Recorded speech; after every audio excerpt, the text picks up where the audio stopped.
the good news is that it's not actually my illness. It's Fred's. And it's Fred Ness's.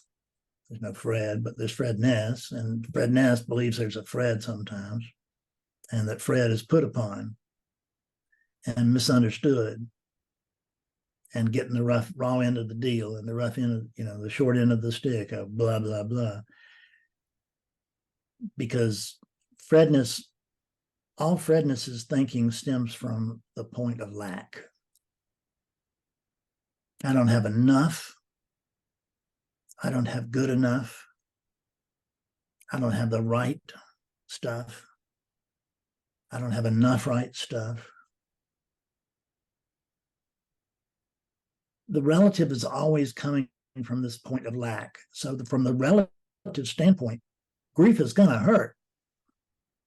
If Betsy were to die, I mean, I have no idea what would happen, because my whole life is literally wound up with hers now that I'm disabled for the time being that I am. But if that were not the case, there would still be just overwhelming grief, I think. It hasn't happened, and it may not ever happen to me, so I'm not going to really go over it in my mind about what am I going to do when Betsy dies, when she'll probably outlive me by decades.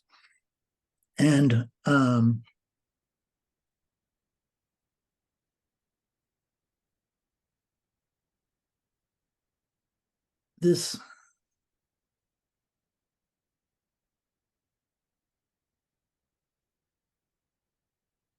you need to grieve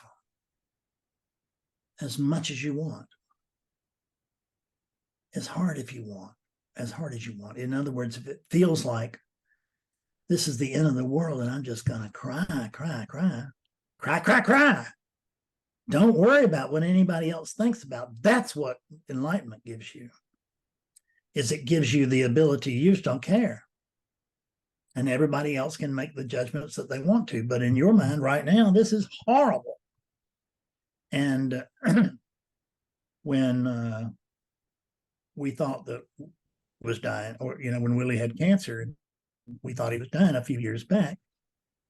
That was horrible. And, but he wasn't, but I kept bringing it back to the fact that he's sick, but he doesn't know it. And I don't want to tell him.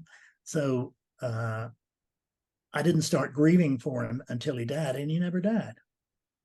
But I recognized that there was probably, there was a grief bucket here, and it was filling up daily, but it wasn't, but it wasn't being expressed because it didn't need to be.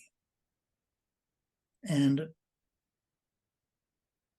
there is no way, as you know, there is no way, no given way that an enlightened person should react or respond to life.